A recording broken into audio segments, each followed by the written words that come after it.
Good morning, dear students. Myself, Dr. Amish Sharma, Associate Professor in Chemistry and Government College Bhilwara. Friends, हम लोग BSc part third का जो chemical kinetics का part पढ़ रहे थे और लगभग आधी से ज़्यादा पार्ट हम उसको कवर कर चुके हैं अभी। लास्ट क्लास में हमने जो थ्योरीज हैं केमिकल काइनेटिक्स की वो शुरू की थी। तो अभी हम जानते हैं कि what is rate of the reaction, what is order of the reaction. Order of the reaction जो निकालने के तरीके हैं, उनको experimental way to deal with the chemical kinetics, ये सब चीजें हम जानते हैं, हमने पढ़ लिया है अभी। लास्ट टाइम हमने पढ़ा था तापमान का प्रभाव वेग पे और आरएनएस इक्वेशन। तो जब हमने देखा कि टेम्परेचर 10 डिग्री सेंटीग्रेड बढ़ाते हैं किसी रिएक्शन में, और 10 डिग्री सेंटीग्रेड सामान्यतः हम 25 डिग्री सेंटीग्रेड और 35 डिग्री सेंटीग्रेड को लेते हैं, तो जो रेट ऑफ द रिएक्शन है वो 2 to 3 टाइम 2 से 3% तक बढ़ जाती है। 200 से 300% तक बढ़ जाती है, 2 गुनी से 3 गुनी हो जाती है। तो वो क्यों हो जाती है? जबकि जैसा कि अणुगति सिद्धांत के अनुसार हमने देखा कि कोई भी रिएक्शन होने में टक्कर आवश्यक होती है, और जो टक्कर है वो जो परम ताप है उसकी हाफ पावर के समानुपाती है। ये हमने गैस के अणुगति समीकरण के अंदर देखा। तो उसके अकॉर्डिंग जब टेम्परेचर 10 डिग्री सेंटीग्रेड बढ़ाते हैं तो जो टक्कर है वो 2 से 3% बढ़ती है, जबकि जो रेट ऑफ द रिएक्शन है वो 200 से 300% बढ़ रहा है। उसको समझाने के लिए आरएनएस की इक्वेशन थी, वो हम लास्ट टाइम पढ़ रहे थे। आरएनएस ने ये कहा, मैं शेयर करता हूँ जो हमने पढ़ा था इस स्टेप में।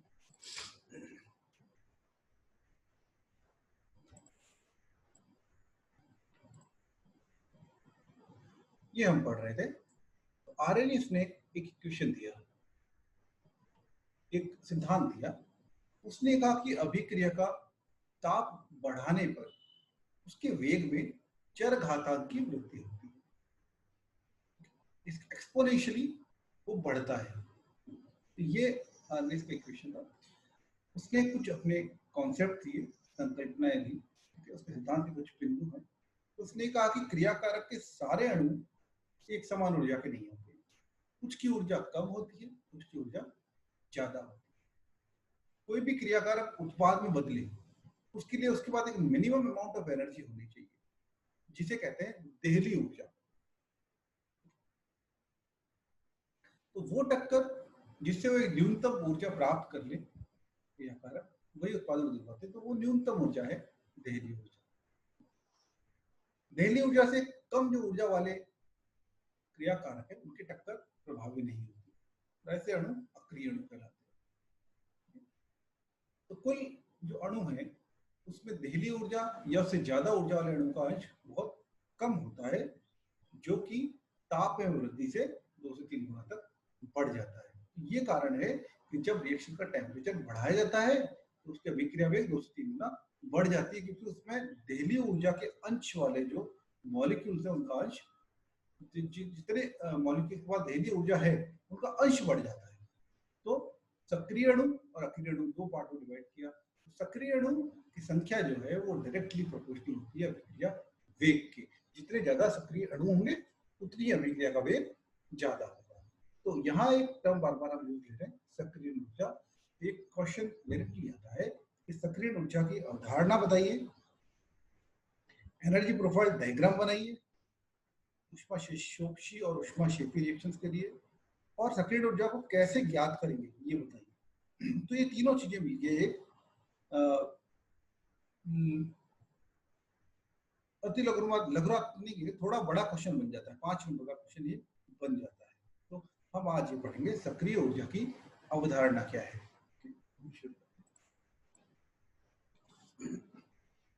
सक्रिय ऊर्जा है क्या? तो अगर इसको हम लिखें तो अणुओं की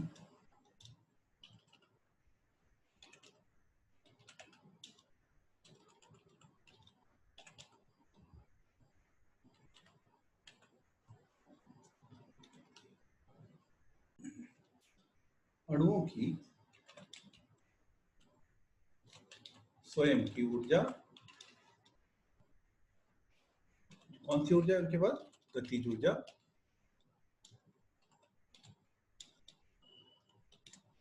तथा देहली ऊर्जा, जो हम ऊपर पढ़े हैं देहली ऊर्जा पर हमने पढ़ा है जिसके बारे में,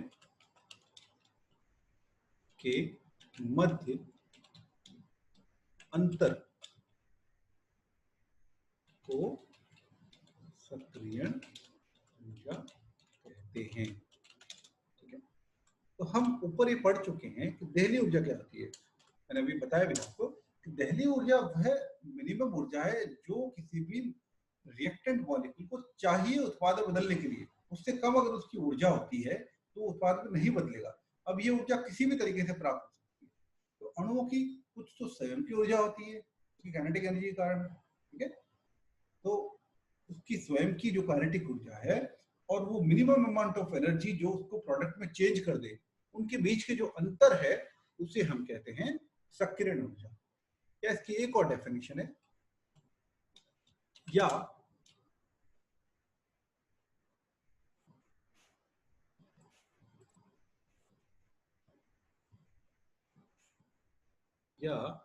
वह अतिरिक्त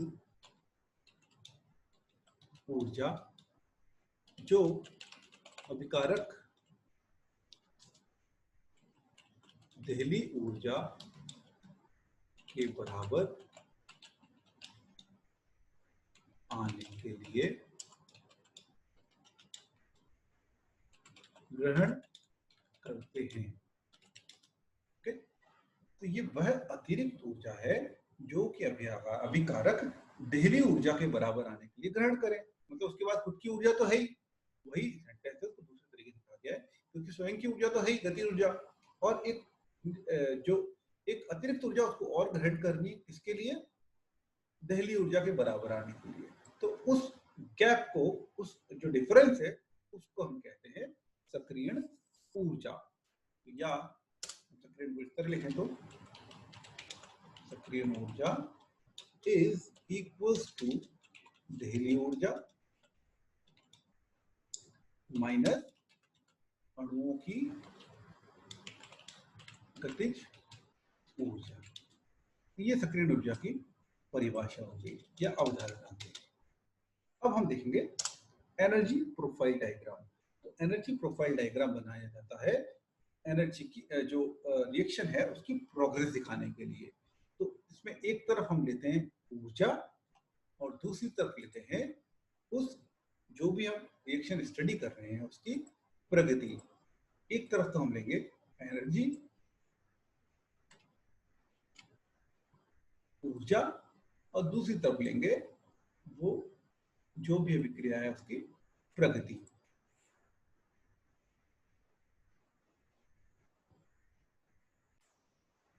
तो ये एक ग्राफ है जिसे हम एनर्जी प्रोफाइल डायग्राम के नाम से जानते हैं, जिसमें कि ऊर्जा और अभिक्रिया प्रगति या प्रोग्रेस ऑफ रिएक्शन के बीच में एक ग्राफ खींचा जाता है। ठीक है, तो ये क्या बता रहा है कि यहाँ पर हमारे पास रिएक्टेंट है सपोज, ठीक है, रिएक्टेंट से ये प्रोडक्ट बन रहा है। तो इस रिएक्टेंट से जो प्रोडक्ट बनना है तो ये ऊर्जा यहाँ धीरे धीरे धीरे बढ़ेगी बढ़ेगी बढ़ेगी, और यहाँ की एनर्जी बैरियर है। जैसे पहाड़ पे चढ़ना हो, मान लो इस पहाड़ पे चढ़ के इधर उतरना हो, तो ये जरूरी है कि ये जो चोटी है इसको पार किया जाए। तो ये जो चोटी है यही हमारी क्या है, देहली ऊर्जा। तो लिख लेते हैं, जो चोटी है यही हमारी है देहली ऊर्जा।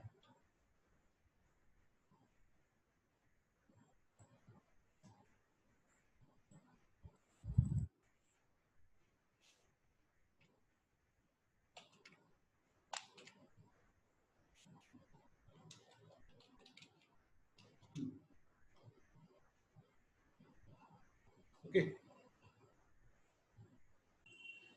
तो ये है देहली ऊर्जा। ठीक है, जो मिनिमम एनर्जी रिक्वायर्ड है रिएक्टेंट से प्रोडक्ट चेंज होने के लिए। होता क्या है यहाँ पर रिएक्टेंट है वो आपस में टक्कर होती है, टक्कर होने के बाद उनके पास कुछ काइनेटिक एनर्जी जो होती है, उस काइनेटिक एनर्जी से वो टक्कर और होती है तो और ऊर्जा उनके पास आती है। वो ऊर्जा जैसे जैसे आएगी तो वो चेंज हो जाएगा यहाँ पर इसमें सक्रिय संकर में। ये हमारा सक्रिय संकर है।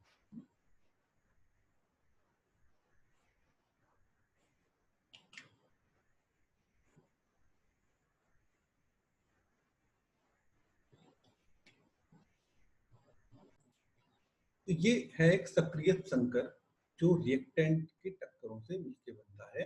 ये अस्थायी है और इसकी ऊर्जा ज्यादा होती है इसलिए अस्थायी है ना।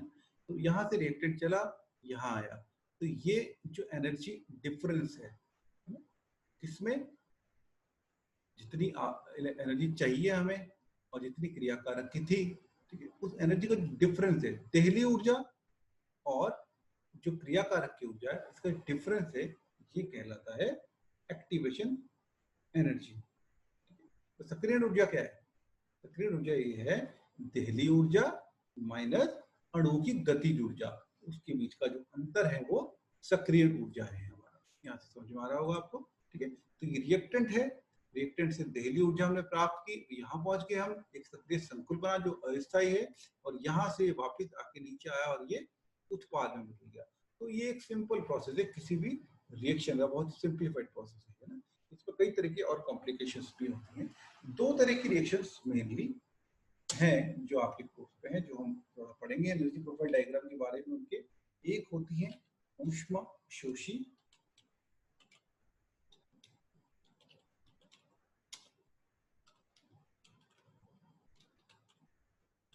ऊष्मा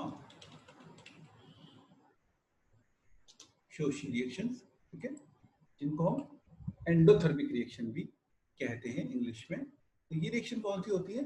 ये रिएक्शन वो रिएक्शन होती है जिस अभिक्रिया के अंदर ऊष्मा का शोषण होता हो, मतलब जो क्रियाकारक की एनर्जी है और उत्पाद की एनर्जी है उन दोनों में अंतर हो, है ना।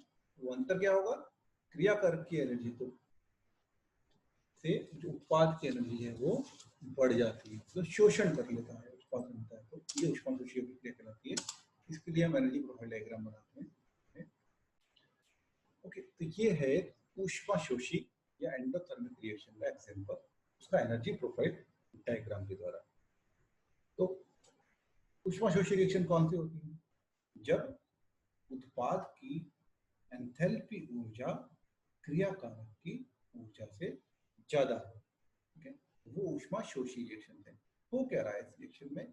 यहाँ हमारा रिएक्टेंट है, सपोज ये हमारा रिएक्टेंट है और रिएक्शन हो रही है, टक्कर हुई, रिएक्शन हुई, रिएक्शन हुई, ऐसे ये रिएक्शन प्रोपोगेट, ये कोर्स ऑफ रिएक्शन है, ये एनर्जी है, ये जो रिएक्शन अभिक्रिया की प्रगति है, और ये ऊर्जा बता रहा है। जैसे जैसे इसकी ऊर्जा बढ़ेगी रिएक्शन होने लगी होने लगी होने लगी, और यहाँ आकर ये जो रिएक्टेंट है उसको एनर्जी बैरियर पास करना होगा प्रोडक्ट में चेंज होने के लिए। तो यहाँ बनता है सक्रिय संकुल, जो हमने बताया था, या जिसे एक्टिवेटेड कॉम्प्लेक्स भी कहते हैं, वो अस्थायी है। और फिर ये जब ये देहली ऊर्जा उसको मिल जाएगी और ये बैरियर जब क्रॉस हो जाएगा तो वो यहाँ पर और ये प्रोडक्ट में चेंज हो जाएगा। लेकिन यहाँ देखने की चीज ये है कि जो रिएक्टेंट थे उनकी ऊर्जा थी कम, जबकि प्रोडक्ट्स हैं उनकी ऊर्जा है ज्यादा। तो देहली ऊर्जा जब उसको प्राप्त हो जाती है तो वो आ जाता है यहाँ पर। तो यहाँ इंपॉर्टेंट चीज ये है कि जो रिएक्टेंट की एनर्जी है वो प्रोडक्ट से कम है। ओके, तो रिएक्टेंट की एनर्जी प्रोडक्ट से कम, इसका मतलब कि हीट यहाँ पे एब्जॉर्ब हुई है, और हीट किसने एब्जॉर्ब की है? प्रोडक्ट ने, ठीक है। इसलिए इसको कहते हैं एंडोथर्मिक रिएक्शन, मतलब रिएक्टेंट की एनर्जी से प्रोडक्ट की एनर्जी ज्यादा है। रिएक्टेंट की जो एनर्जी थी वो प्रोडक्ट ने ले ली है, ठीक है। इसको कहते हैं हम एंडोथर्मिक रिएक्शन या ऊष्मा शोषी रिएक्शन, ठीक है। अब इस पे एक चीज और दिख रही है, वो ये दिख रही है कि यहाँ पर ये जो एक्टिवेशन एनर्जी है, जो हम कहते हैं कि रिएक्टेंट की एनर्जी और देहली ऊर्जा के बीच का जो अंतर है वो एक्टिवेशन एनर्जी कहलाता है। तो यहाँ पर एक्टिवेशन एनर्जी एक ये दिख रही है, एक दूसरी एनर्जी एक्टिवेशन एनर्जी ये देख रही है, ठीक है। ये एक्टिवेशन एनर्जी क्या है? जब हम किसी रिएक्शन में कैटलिस्ट को यूज करते हैं तो कैटलिस्ट क्या करता है? अभिक्रिया का वेग बढ़ाता है। उस अभिक्रिया में पार्ट लिए बिना, ये हम जानते हैं। कैटलिस्ट होता क्या है? कैटलिस्ट किसी भी अभिक्रिया में उसका वेग बढ़ा देता है बिना उसमें भाग लिए हुए, ठीक है। तो यहाँ कैटलिस्ट क्या कर रहा है? इस एनर्जी ऑफ एक्टिवेशन को कम कर रहा है। इसका मतलब कि जो बैरियर था एनर्जी का, उसको कैटलिस्ट ने थोड़ा कम कर दिया, या दहली ऊर्जा, जो ऊर्जा चाहिए थी एक रिएक्टेंट को प्रोडक्ट में चेंज होने के लिए, उस ऊर्जा की जो रिक्वायरमेंट है उसको कैटलिस्ट कम कर देता है। वो किस तरह करता है? वो अपनी साइट प्रोवाइड करा देता है जहां आके रिएक्टेंट जुड़ जाते हैं आपस में, ना। इस तरह वो करता है कि ये रिएक्टेंट से प्रोडक्ट बना in the presence of catalyst, तो वो थोड़ा जल्दी बन जाएगा, तो रिएक्शन रेट फास्ट हो जाएगा। तो ये है एंडोथर्मिक रिएक्शन। ऐसे ही इसका जो रिवर्स होती है वो होती है ऊष्मा क्षेपी।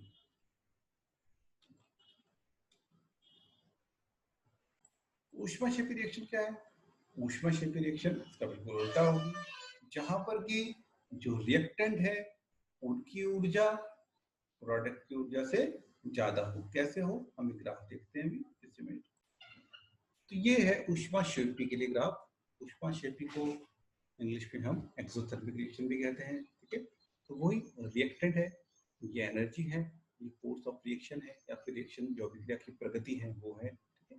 तो रिएक्टेंट रिएक्शन कर रहे हैं, यहाँ पहुंचे, एनर्जी बैरियर है, जो दहली एनर्जी है वहां तक पहुंचने के लिए उसको एक्टिवेशन एनर्जी चाहिए, ठीक है। तो विदाउट कैटलिस्ट है, जैसे एनर्जी एक्टिवेशन यहाँ मिल गई उसको, दहली ऊर्जा प्राप्त हुई, सीधे वो चेंज हो जाएगा प्रोडक्ट में, ठीक है। बट इंपॉर्टेंट चीज जो हमने ऊपर देखा, डिफरेंस क्या है यहाँ पर? यहाँ जो रिएक्टेंट की ऊर्जा है वो प्रोडक्ट की ऊर्जा से ज्यादा है। इसका मतलब वो ऊर्जा कहाँ गई? रिएक्टेंट थे उनके पास ज्यादा ऊर्जा थी, और जो हाथ में हमारे प्रोडक्ट आया उसकी ऊर्जा कम है, वो कहाँ गई? वो सराउंडिंग में निकल गई। इसलिए उसको हम कहते हैं ऊष्मा क्षेपी रिएक्शन। यहाँ भी वही तरीका है, जैसे कैटलिस्ट था, वो क्या करेगा? दहली ऊर्जा को थोड़ा कम कर देगा, या एक्टिवेशन एनर्जी को थोड़ा कम कर देगा, तो रिएक्शन फास्ट हो जाएगी। तो ये एक्सोथर्मिक रिएक्शन है, ये एंडोथर्मिक रिएक्शन, और ये है सक्रियण ऊर्जा की अवधारणा, ठीक है। तो हो क्या रहा है यहाँ पर? यहाँ पर क्रिया कारक है हमारे पास, वो बना रहा है एक सक्रिय संकुल, ठीक है। एनर्जी ऑफ एक्टिवेशन प्राप्त करने के बाद, है ना, दहली ऊर्जा तक पहुंचने के बाद वो एक सक्रिय संकुल बना रहा है, और सक्रिय संकुल अल्टीमेटली चेंज हो रहा है उत्पाद में। तो ये एक रिएक्शन हो रही है, ठीक है। इसमें हमने दो पार्ट देख लिए, एक है एक्सोथर्मिक और एक है एंडोथर्मिक। एक ऊष्माशोषी और एक है ऊष्माक्षेपी। ये सक्रिय संकुल है, ये बहुत ही अस्थायी होता है, इसकी ऊर्जा ज्यादा है, काफी ज्यादा है, इसलिए ये अस्थायी होता है। ये एक नियम है, आप याद कर लीजिए कि जितनी ज्यादा ऊर्जा होगी उतना ही ज्यादा अस्थायित्व होगा, जितनी कम ऊर्जा होगी उतना ही ज्यादा स्थायित्व होगा। ये एक नियम है, फिजिक्स का नियम है। तो अब एक सवाल होता है, प्रश्न है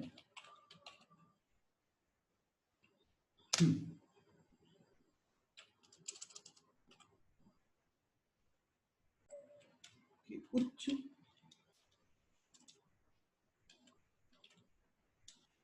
ताप पर अभिक्रियाओं के वेग क्यों बढ़ जाते हैं, ठीक है। हमने देखा कि जब हम टेम्परेचर इंक्रीज करते हैं तो 10 डिग्री सेंटीग्रेड टेम्परेचर बढ़ाने पर अभिक्रिया वेग 2 से 3 गुना बढ़ जाता है। तो क्या कारण है इसका? उसको एक ग्राफ प्लॉटिंग से समझ सकते हैं। ग्राफ खींचते हैं हम डिफरेंट टेम्परेचर पे, ठीक है। यही वाला ग्राफ खींचेंगे जिसमें एक तरफ अभिक्रिया की प्रगति है और एक तरफ प्रति सेकंड टकराने वाले अणुओं की संख्या है। तो ये ग्राफ खींच के हम देखते हैं। तो ग्राफ है जो प्रति सेकंड टकराने वाले अणु की संख्या एवं टकराने वाले जो अणु हैं उनकी गतिज ऊर्जा के बीच में है।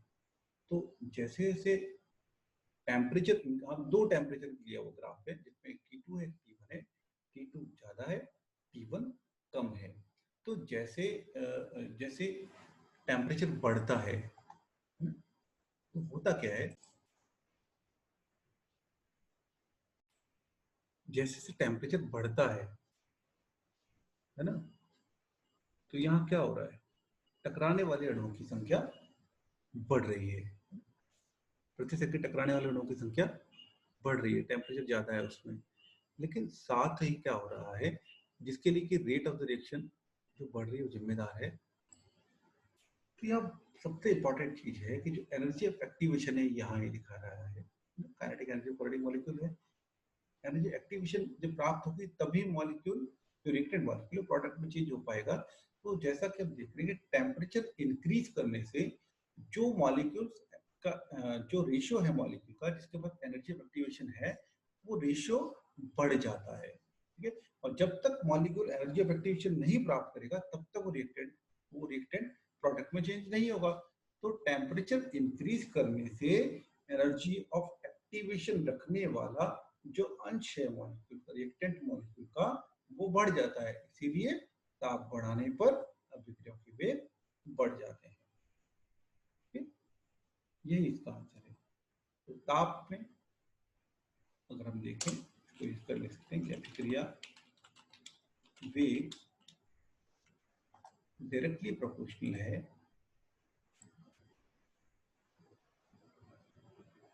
डायरेक्टली प्रोपोर्शनल टू सक्रिय ऊर्जा वाले अणुओं की संख्या। बहुत आसानी से समझ आ जाएगा आपके कि अभिक्रिया का जो वेग है वो जो सक्रिय ऊर्जा वाले अणु हैं उनकी संख्या के बराबर होता है, तथा ताप में वृद्धि से इन अणुओं की संख्या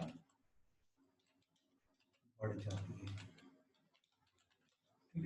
सिंपली तो ये इसका जवाब है। ये ग्राफ बना के और इस तरह समझाना पड़ेगा कि ताप बढ़ाने से अभिक्रिया का वेग क्यों बढ़ जाता है। तो आज हमने सक्रिय ऊर्जा की अवधारणा देखी। बहुत ही इंपॉर्टेंट टर्म है सक्रिय ऊर्जा, दहली ऊर्जा, और जो हमारे मॉलिक्यूल रिएक्टेंट मॉलिक्यूल उनकी ऊर्जा के बीच का जो अंतर है वो सक्रिय ऊर्जा है। तो आज हमने पढ़ा सक्रिय ऊर्जा की अवधारणा, हमने एनर्जी प्रोफाइल डायग्राम देखे इसमें कि ऊर्जा और अभिक्रिया की प्रगति के बीच ग्राफ खींचा जाता है। उसकी कई सारी चीजें हमें समझ में आई कि कैसे कैटलिस्ट एक रिएक्शन की रेट बढ़ा देता है, वो एनर्जी एक्टिवेशन को कम कर देता है, एक नया पाथ दे देता है उसको, बेसिकली एक रिएक्शन को। ठीक है, और दूसरी चीज हमने ये देखी कि रिएक्शन जो हो रही है थर्मली दो तरह की हो रही है। एक एक्सोथर्मिक रिएक्शन है जिसमें कि प्रोडक्ट की ऊर्जा रिएक्टेंट की ऊर्जा से ज्यादा हो जाती है तो हीट एब्सॉर्ब कर लेता है बाहर से, या फिर दूसरी ऊर्जा जिसमें कि रिएक्टेंट की जो ऊर्जा है उससे प्रोडक्ट की जो ऊर्जा है वो कम होती है तो हीट सराउंडिंग में वो दे देता है, इसको कहते हैं एक्सोथर्मिक रिएक्शन। तो दो तरह की रिएक्शन से की, फिर हमने देखा कि उच्च अभिक्रिया उच्च ताप पर अभिक्रिया के वेग क्यों बढ़ जाते हैं। तो वो इसलिए बढ़ जाते हैं कि जो सक्रिय ऊर्जा रखने वाले अणु हैं उनकी संख्या में ताप में वृद्धि से वृद्धि होती है। ये हमने देखा। नेक्स्ट क्लास में हम पढ़ेंगे कि सक्रिय ऊर्जा है इसका निर्धारण किस तरह किया जाता है। तो इसकी दो विधियां हैं, एक तो ग्राफिकल मेथड होता है जिसे हम आलेखी विधि कहते हैं, और दूसरा हम दो डिफरेंट टेम्परेचर्स पे के की वैल्यू निकाल लेते हैं, वेग इस तरह की वैल्यू निकालते हैं, उससे फिर हम सक्रिय ऊर्जा की वैल्यू निकालते हैं। तो नेक्स्ट